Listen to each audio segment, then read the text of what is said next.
Perfect. So, hi, Brandy. Folks Hi, are Cindy. asking me about this collaborative book that we're doing together called Split. And rather than typing up something, I thought you and I could have a quick conversation about number one, what is a collaborative book and what are the benefits of it? And then two, I want because this inspiration for this particular book collaboration came from you. I just wanted to touch base with you and have you share that with everybody who's interested in the book. How does that sound? Yes, no, that sounds great. So the inspiration for the book came from one growing up in a divorced house. That grew up came about because my parents. I grew up in domestic violence, so it was finally time for my parents to get divorced. And then I grew up with in my mind saying I was never going to get divorced. I was also not going to grow up in domestic or have a domestic violence relationship. I was 50% successful in that. And yet as a kid, I could not wait for my parents to get divorced. It was them being together was no good. So everybody from a young childhood, I've always heard, divorced families are quote unquote broken families. Right. And arguably, especially in my case, and in many cases, something is already broken. And divorce is actually the best answer is the correct answer. Yeah. Um, People come together for a number of reasons, and it doesn't mean that they are meant to be together forever and always.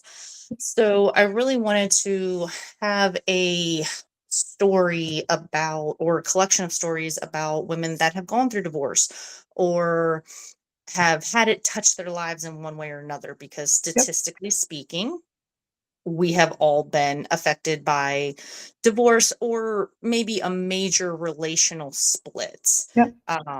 Because some people's parents never get married, but yet there's a fissure that happens, and it's significant Yeah. in one way or the other. Can I And back us so up for a moment? Because there's a lot of people who are interested in this project and are coming to me to ask questions, but they don't know what a collaborative book is. And I, you and I had a conversation earlier this weekend, even because your solo book just won a book award. So I just want to make sure everybody understands there's solo books where there's one author, there's collaborative books where multiple people write their stories on a common theme. Mhm. It's like writing an essay, about 3,000 words, where you tap into a part of your own experience and share it in a collective. Not only have you written a solo book, but you've contributed to 3 or 4 other collaborative books. And so if you can just speak on maybe how you got started and what that unlocked for you, um, I'd really like that too. So I actually got started because a mutual friend of ours saw that we had the same last name and thought maybe there was some relation. There's not, just coincidence. And so we became connected that way. And then there was this opportunity to write in a collaborative book, which was a collection of, I believe Feisty I was see. This is the first one. 20-ish. Yeah, Yep. 20-ish women. Yep. Um, and interestingly enough, I was at the beginning stages of my separation when I said I wanted to be a part of the collaborative book. And the different stories that were in there was various women talking about different moments in their lives where they were feisty, where they went against the grain, where they spoke up, where they used their voice in various different capacities. Um, my original story that was going to go into feisty was, oh gosh, I don't even remember what the original story was. I kind of filtered through a couple different ones, and then I actually landed on a story that I'd completely forgotten about growing up. And it really came from the fact of I grew up with very strong women in my family, and yet very strong women that couldn't really use their voices. Mm. Um, And so I used my voice at a very young age and called the police on my father due to a domestic dispute. And then there's other stories in there of women talking about similar situations, having authorities involved in one way or another, work situations where they spoke up, personal moments where they decided something was no longer right for them, other ones, and just trigger warning, some of them do touch on sexual assault or harassment, and how they stood up to that and spoke it out against that as well. So More than just the actual the topics and the content, what was the, like, you and I both know because we've been through this process together so many times, but I want to share this recording with people who have never written, have never been through this process, maybe don't even know Red Thread Publishing. Um, what drew you to the project, to writing in a collaborative, and what's brought you back over and over again, so that somebody who hears about this project can say, oh, that's for me, or no, that's not for me. well, I wasn't sure if I wanted to how much I wanted to pursue writing, honestly. I've enjoyed writing since college. I always write little snippets. I have little short stories. I enjoy writing and journaling. However, journaling is a very different type of writing than writing to be published. And so this was a way to see if I liked it, see if I liked the process, see if I liked somebody else reading my stories or lots of other people reading my stories, and getting comfortable with how that process worked. And I'll say, working with Red Thread, it was, I mean, the process was extremely easy. I mean, the probably the biggest difficulty was just me writing. Um, but once I wrote my chapter and had peers read it and then had it peer edited, I didn't have to worry about the cover art. I didn't have to worry about all the background stuff that happens that I still None of don't know it. that it happens. Isn't And that I've done this wonderful? We do it for you. Yeah. yeah, like I've done this 4 times, and I have a ethereal idea of what you guys do in the background. Um, even after spending a week with you. Um, so really it was just writing. Writing, and then being open to feedback about, maybe adjusting phrasing, words, grammar structure, those sorts of things. Yep. And then again, just being open to people reading the stories and putting it out there.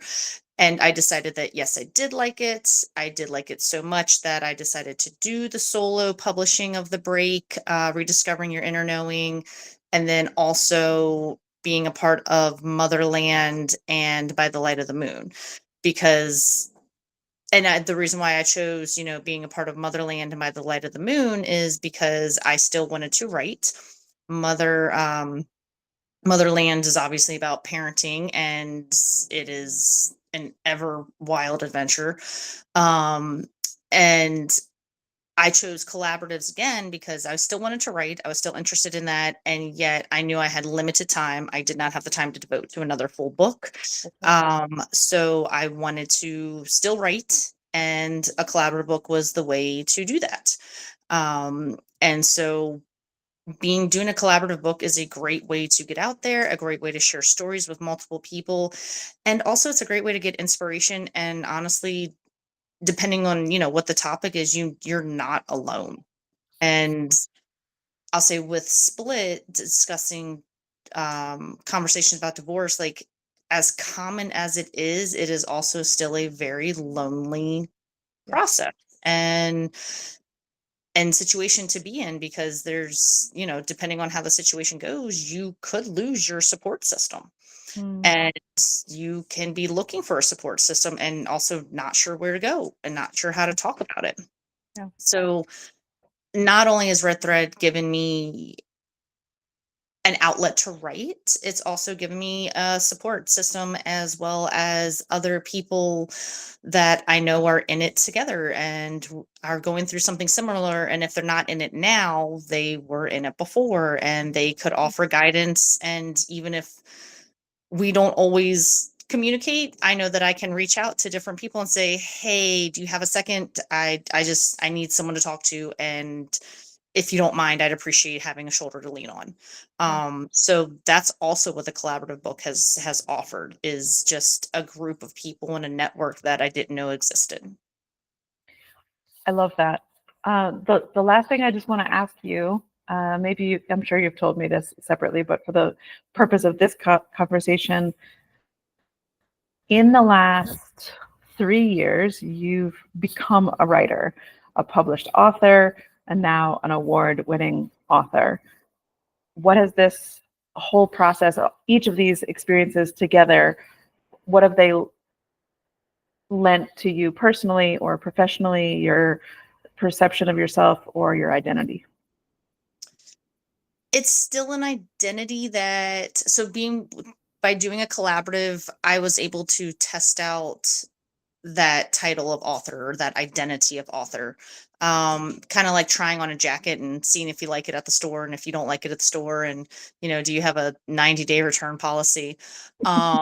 So it was nice testing it out and saying, yes, I did like it. And it's also still an identity that I'm stepping into and owning. Mhm. Um, for a while it was just like, oh yeah, I've been an author, or I am an author, and people are like, oh, what? And they get really curious, and I'm like, now I said it, now I got to talk about it. Okay. And now it's again, I've grown into it. I'm like, oh yeah, I'm a published author. I've written a solo book. I've done 3 collaborative books. If you're interested, let me know. Here's the link. And it's just become easier to talk about.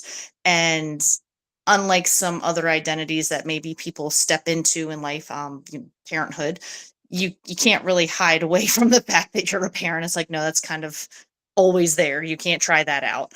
Um, it's this was able to be, I was able to take the time to personally grow into it, and also rediscover things that I maybe had forgotten about myself, and recognize, like, I do have the resiliency, I do have these stories. And I mean, perfect example is Feisty. There was a story that I had completely forgotten about, trauma brain, or however you want to talk, it might be described, but that was a very, very poignant part in my life. Not many people call the police on their parents. And so it was really interesting to revisit that story and to see it from the lens almost 30 years removed from that story. So it's been really fun to revisit those parts of myself and look at them through a different lens. And this vision of yours for this book is calling in people who have experienced a split in lots of different ways, whether they're children of divorce, participants in divorce. And so you're calling in a variety of stories, right? You don't have a very narrow definition of what kind of story could belong in here. No, no, just essentially circling around the common topic of divorce. And I mean, there are people that I've met that they went through a major separation and they stayed married. Mm. Had they not done that separation, that may have ended up in a very nasty divorce kind of thing. And so a story like So that could fit, even though the correct. legal divorce is not a prerequisite. Some kind of, okay, that's amazing. That's great. Yeah, so some sort of fissure or major splits in a romantic-ish, yeah, primarily romantic Partnership. sort of Yeah. Yeah. partnership. Yeah. Amazing. I love it. So the reason I just wanted to have this conversation and share it with folks is because so many people are asking about this book, and I love that curiosity and I love the interest. I just wanted to put our minds together and share a little bit about how collaborative books work. Mhm. Each person writes a chapter, up to 3,000 words. They're short. You get writing support. You get the cohort of authors, editing, and as Brandy said, editing, cover design, formatting, all of the book stuff we take care of at Red Thread. We teach about the launch process and how to share your book with the world, and then we get it out in the world for you. So anybody who's interested in this topic of split and interested in collaborative books, we really hope you reach out. We are going to be finding our cohort of authors here soon and getting started. Brandy, anything else you want to say to folks who are interested in this collaborative before we hop off? Just dive in, and if you have any questions, feel free to reach out to myself, to Sierra, and if not us, trust me, we can direct you to somebody in your neck of the woods. Literally, there are writers internationally that could speak to how the process worked. And if you need support on, a topic, you want to flush out an idea, happy to have a conversation and see what maybe may or may not be right for you. Amazing. Great. Thanks so much. Good to talk to you as always, my dear. And I look forward to finding our group of authors because this is going to be a really fun project. Yes. Thanks. Good night. Bye. Good night.